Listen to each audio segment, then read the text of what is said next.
नमस्कार, जगत nature blog में आप सबका हार्दिक स्वागत है। मैं इन दिनों देवलथल में हूँ। आज मैं यात्रा देवलथल से कनाली छीना वाला जो नया रास्ता इधर से बना है, बीच से कापड़ी गांव बिसोना खान होते हुए मैं इस रास्ते पर ले जाऊंगा। सबसे पहले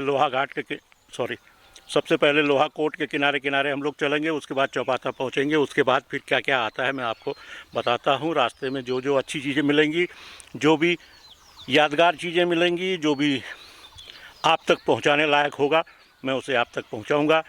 आप जानते ही हैं कि मेरे ब्लॉग्स जो है वो सांस्कृतिक रूप से, धार्मिक और धरोहरों के रूप से और सामाजिक जो ताने बाने में जो बदलाव आ रहा है, जो लोग नया इनोवेशन कर रहे हैं, खेती किसानी कर रहे हैं, बढ़िया कार्य कर रहे हैं, उनको आप तक पहुंचाना मेरा उद्देश्य रहता है। मेरे ब्लॉग्स में ये मटेरियल, ये कंटेंट शामिल रहता है। अगर आपको ये अच्छा लगे तो कृपया इसे लाइक करें, शेयर करें, और जिन भी व्यूअर्स ने अब तक जगत नेचर ब्लॉग को सब्सक्राइब नहीं किया है, कृपया सब्सक्राइब कर लें। आइए आगे चलते हैं ब्लॉग पर। सामने अगर आप बोर्ड देख पा रहे हैं तो डीडी हाट, यहाँ से ये जो नया रास्ता बना है, यहाँ से 45 किलोमीटर, कनाली छीना 16 किलोमीटर, बिसोना खान 5 किलोमीटर और देवलथल मेरे उल्टी साइड में है, जहाँ ये भाई खड़े हैं सज्जन। इस तरफ को ये रास्ता देवलथल मार्केट के ले जा रहा है। बाकी ये पूरा इलाका देवलथल का ही कहलाता है। इस बोर्ड के पीछे की तरफ अगर आप देखेंगे तो ये मल्ला देवलथल और उधर डुब्फा, उधर चौखा वाला बालक जी का मंदिर और उधर ओड़ाई वगैरह सब दिख रहे हैं। ये जो है ये लोहा कोट है। पहले ये झुरमुटों के पीछे मकान हुआ करते थे, अब धीरे धीरे ये सब सड़क में आ रहे हैं। अच्छी बात है, सुविधा है, तो अपनी ज़मीन है तो बनाने में कोई हर्जा नहीं है। आइए आगे बढ़ते हैं। मैं जिस जगह खड़ा हूँ आप समझिए नीचे बह रही है नदी। ये जो सड़क आपको दिख रही है, इसके नीचे जो गाड़ देवलथल की तरफ से आती है और जिसमें लोहा कोट से और इधर चौपाता की तरफ से दो गाड़ें आके मिलती हैं, तो उनके संगम के बाद ये मथुरागाड़ में उसका संगम होता है, जहाँ शिवाला है। ये शिवालय के में जो इनका संगम होने के बाद ये गाड़ी ये आगे को बढ़ी। यहीं नीचे देवी ताल है। एक मैंने वीडियो में आपको जिक्र किया था, देवी ताल में इतनी गहराई थी कि उसमें भंवर पड़ते थे, और अगर जो कुशल तैराक नहीं होता था तो अक्सर उसमें एक्सीडेंट हो जाया करता था। इसलिए लोग देवी ताल में उसी को अलाउ करते थे, उसी को जाने के लिए कहते थे जो कुशल तैराक हो, जो रामगंगा वगैरह वगैरह में तैर करके आ चुका हो। देखिए सामने मांगा है, ये उसेल के घास काटने वाले। और ये जो अब झाड़ियाँ हो गई, किसी समय में इनमें घास हुआ करती थी, इतने बड़े पेड़ नहीं थे, और इसको ढुंगढुंगिया कहते थे या क्या जगह का नाम है। जो मैंने आपको श्री राम मंदिर दिखाया था, इस तरफ के बाएं हाथ वाली इन्हीं पहाड़ियों में है, वो इन्हीं चट्टानों में है। देखिए इधर भी रास्ता बना रखा है बच्चों ने, लोगों ने, गांव के लोगों ने। अब ये देवलथल वाली सड़क जो पिथौरागढ़ से आ रही है साफ दिख रही है। देखिए आगे जा कर के मेला पानी का ये जंक्शन पॉइंट है। बाएं हाथ वाली सड़क तो चली गई है बुआछीना, मुआनी, थल, मुनस्यारी, बागेश्वर इस साइड में। दाहिने हाथ वाली देवलथल मार्केट में। लगता है चौपाता में लाइट नहीं है, जनरेटर चल रहा है विजय जी का। सड़क सीधे जो है बिसोना खान और कनाली छीना की तरफ को जा रही है। हम आगे बढ़ रहे हैं। देखिए बहुत खूबसूरत है कनाली छीना का रास्ता, बहुत बढ़िया। चौपाता के मानी छीना नहीं, मैं बार बार इसको मानी छीना कह रहा हूँ, इसको पना छीना कहते हैं, पना छीना। वहाँ पहुँच गए हैं। इस चौपाता से एक रास्ता, ये पुराना वाला रास्ता नीचे को जा रहा है, पैदल रास्ता था, और उधर जो मोटरे बिल आपको दिख रहा है, इधर चरमाल गांव कुँ इधर को आगे को जा रहा है, और ये सीधे बिसोना खान कनाली छीना की तरफ को जा रहा है। ये पना छीना जगह है, यहाँ पर मार्केट बन गई है। देखो ये जियो वाले आए हुए हैं, जगह जगह जियो का सिम बेच रहे हैं। पब्लिक इनसे शिकायत कर रही है कि यार यहाँ 4G नहीं चल रहा है, बहुत दिक्कत करता है। नाम सूरज कुमार। सूरज कुमार जी हैं। आप किस में हैं? जियो में। जियो में हैं आप, बड़े बढ़िया। और आपका शुभ नाम भाई? मेरा नाम जय खोलिया। जय खोलिया जी, खोलिया, बहुत बढ़िया। और ऊपर को डेकटिया का मंदिर यहाँ पर है। देव कटिया है, या हम लोग इसको डेकटिया कहते थे। और किसी समय यहाँ मंदिर में ले जाऊँगा। मंदिर जाने के लिए 365 सीढ़ियाँ हैं। बचपन में गया हूँ, बहुत तेज़ी में हम लोग जाते थे तो फिर भी सांस फूल जाती थी, इतनी सीढ़ियाँ हैं। ये पुराना रास्ता है जो देवलथल से कनाली छीना जाता है।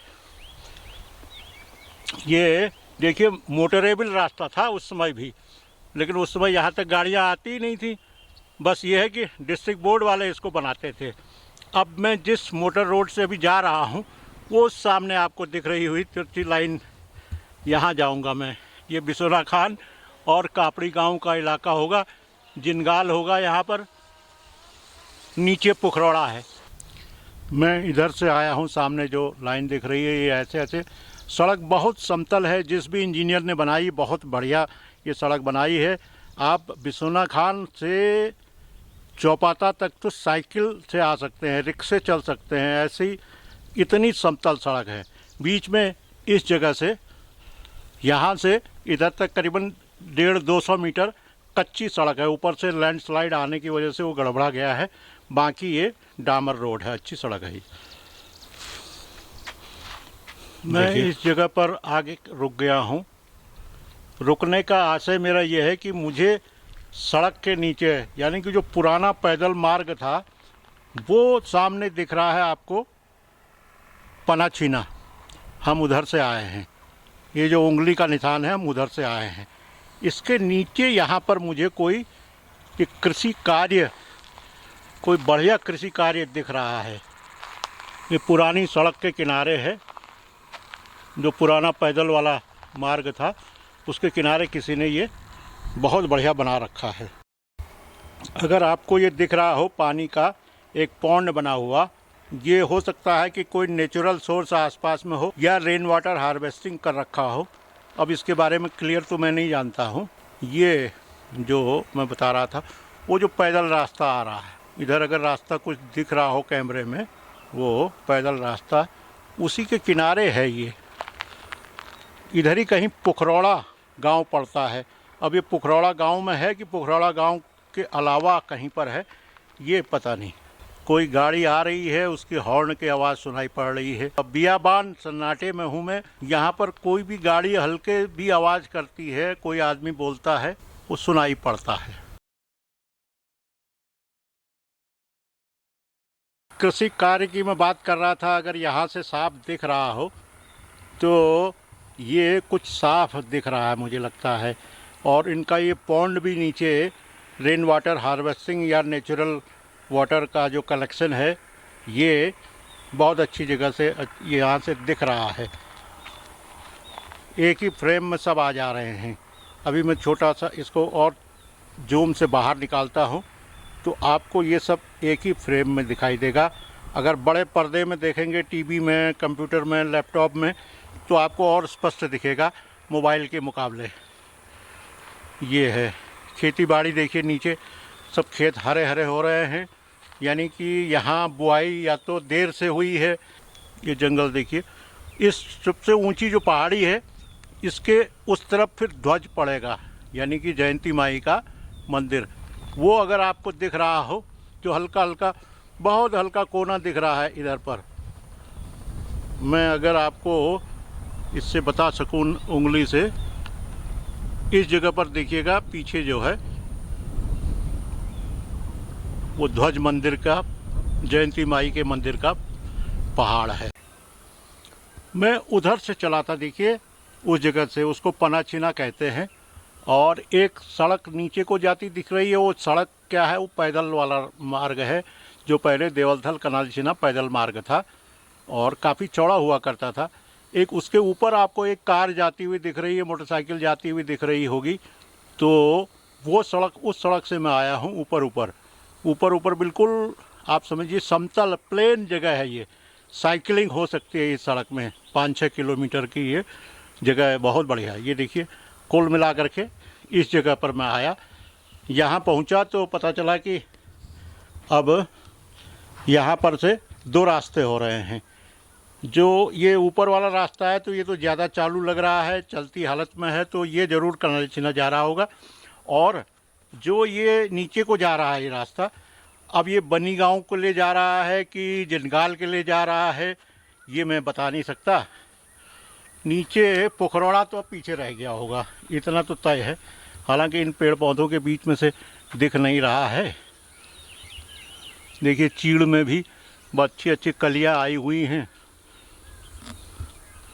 चीड़ के। ये देखिए झुरमुट, बहुत बढ़िया, क्या बात है, बहुत खूबसूरत। यही है, आप प्रकृति के करीब रहते हैं तो आपको कुछ न कुछ नई चीज़ देखने को मिलती है। प्रकृति बराबर अपना रंग बदलती रहती है। प्रकृति ही कहती है कि भाई चलते रहो चलते रहो, चरे बीती। आप एक जगह पर आप स्थिर न रहिए। मेरा कहने का मतलब ये नहीं कि घर से निकल जाइए, मेरा कहने का मतलब चरे हुए तो अपनी ज़िंदगी में कुछ न कुछ नया करते रहना चाहिए, जैसे प्रकृति करती है। साल में वो एक पूरा सर्किल लगाती है, साइकिल होता है उसका। तो चराई वेती का मतलब ही यही है कि आप चलते रहो, आप कुछ न कुछ करते रहो। अगर आप कुछ करेंगे तो कुछ न कुछ पाएंगे। चराई वेती यही है। ये हालांकि बौद्ध सिद्धांत है, लेकिन ये सभी लोगों के काम आता है। बुद्ध ने कहा था, लेकिन ये आम जीवन में हमारे भारतीय वाङ्मय में, भारतीय जो साहित्य है, भारतीय जो परंपराएं हैं, उनमें यही है कि कोई भी धर्म का हो, किसी भी मत का हो, किसी भी सेक्ट का हो, अगर उसने अच्छी बात कही है तो लोग उसको मानते हैं। तो चराई वेती यानी कि ज़िंदगी में नया करते रहना चाहिए, कुछ न कुछ करते रहना चाहिए। हाँ, ये बात है कि उन्मुक्त होकर न करें, कटी पतंग होकर के। मैं कई बार कहता हूँ, अगर पतंग की डोर कट जाती है तो फिर वो बेमकसद हो जाती है, पता नहीं कहाँ जा कर के गिर जाएगी ठोकर खा करके। इसीलिए जो भी करें वो एक नियमित अनुशासन के साथ करें, ज़िंदगी में अनुशासन भी बनाए रखें। और कटी पतंग होकर के ठोकर खा के गिरने से बेहतर है आप किसी खूंटे से बच करके काम करते रहे। कोल्हू का बैल ज़्यादा बेहतर है, रिजल्ट देता है। विज्ञान तो कहता है कि कोल्हू का बैल चारों तरफ, कोल्हू के चारों तरफ घूमता है तो 360 डिग्री, यानी कि उसका वर्क बराबर जीरो हो जाता है, काम उसका जीरो हो जाता है। लेकिन वो साइंस कहता है, आम जीवन में अगर कोल्हू का बैल घूमेगा 10-20 चक्कर लगाने के बाद 1 लीटर 2 लीटर तेल, सरसों का तेल, अलसी का तेल, जो भी तेल हो, उसको आपको बना के दे देगा। वो वर्क है, वो प्रोडक्ट है।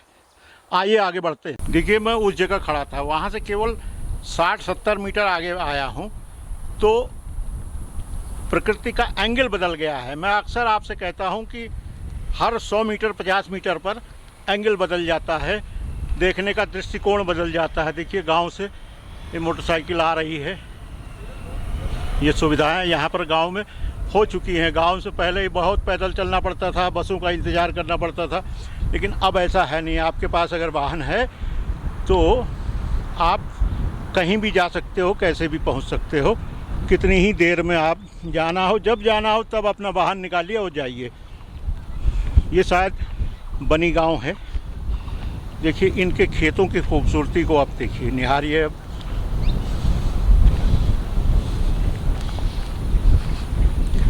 ये देखिए क्या खूबसूरती है भाई, बहुत बढ़िया। और वो जो सड़क इधर आ रही थी, ये यहाँ से ये देखिए इधर पहुंची है, आगे बढ़ रही है। अब यहाँ पर आगे जाके बिसोना खान है या क्या है, अभी अगले मोड़ से पता चलेगा। अगर आप लोग जानते हो इस एरिया के बारे में, जो जिनगाल, बनी गांव, पोखरौड़ा के रहने वाले लोग हैं, कापड़ी गांव के रहने वाले लोग हैं, अगर ये वीडियो देख रहे हो तो ये बताइएगा कि इस मोड़ के आगे क्या बिसोना खान उधर पड़ेगा या सीधे मैं कापड़ी गांव की तरफ चला जाऊंगा। अब देखिए मैं देवलथल से चल करके कनालझीना के मार्ग में उस जगह पर पहुंच गया हूं जहां पर पुलिस स्टेशन थल की सीमा समाप्त होती है। अब यहां पर से कनालीछीना जो थाना है उसकी सीमा शुरू होती है। ये बोर्ड देखिए, और यही जगह है, सही जगह है। मुझे लगता है कि देवलथल से कनालीछीना जाते हुए अब इसका पहला पार्ट यही समाप्त कर देना चाहिए। इसके बाद फिर मैं दूसरे पार्ट में जारी करूँगा, दूसरे पार्ट में आगे दिखा दूँगा, क्योंकि मटेरियल बहुत हो गया है। क्यों ज़्यादा मटेरियल देना भी उचित नहीं है। अगर 1 घंटे 1.5 घंटे का मैटर दें तो आप देख नहीं पाएंगे। हालांकि मेरे वीडियोज़ 15 मिनट से आधे घंटे तक के हुआ करते हैं, लेकिन कई बार मजबूरी होती है कि एक सेगमेंट को उतने सेगमेंट को लेना होता है। मैं कंटेंट में कहीं न कहीं अपनी एक प्रिंसिपल, अपने नियमों का पालन करता हूँ, इसीलिए ब्लॉग्स जो हैं छोटे बड़े हो जाते हैं। मैंने कभी भी समय पर, यानी कि टाइम निर्धारित नहीं किया कि मैं 8 मिनट का वीडियो बनाऊंगा, 10 का बनाऊंगा, 50 का बनाऊंगा, ऐसा नहीं। जहाँ तक ये बात, एक टॉपिक, एक सेगमेंट पहुँच रहा हो वहाँ तक बनाते हैं, ताकि देखने वाले के मन में उसके विचार, उसके भाव और उनका प्रभाव सही हो सके और उसको जानकारी सही मिल सके। आप जानते ही हैं कि धरोहरों को लेकर के, संस्कृति को लेकर के और सामाजिक जो बदलाव आ रहे हैं नए दौर में, जो लोग नया काम कर रहे हैं, इन पहाड़ की ऐसी परिस्थितियों में भी पहाड़ को ज़िंदा बनाए हुए हैं, मैं उन लोगों के भी वीडियोज आप लोगों के समक्ष लेके आता हूं। आप उनको सराहिए। जो भी पहाड़ में रह रहे हैं उनको ज़रूर सल्यूट करिए, क्योंकि लोग कहते हैं कि यहाँ पर सुविधाएं नहीं हैं। ऐसा तो दिखने में नहीं आ रहा है। सुविधाएं तो सब हो सकती हैं, बनाने पर बात है। कम हो सकती हैं, ज़्यादा हो सकती हैं, है नहीं कहना उचित नहीं है। अब मैं अपना वीडियो यहीं समाप्त करूं और अगले वीडियो में आपसे मुलाकात होगी। तब तक के लिए नमस्कार, बहुत बहुत धन्यवाद।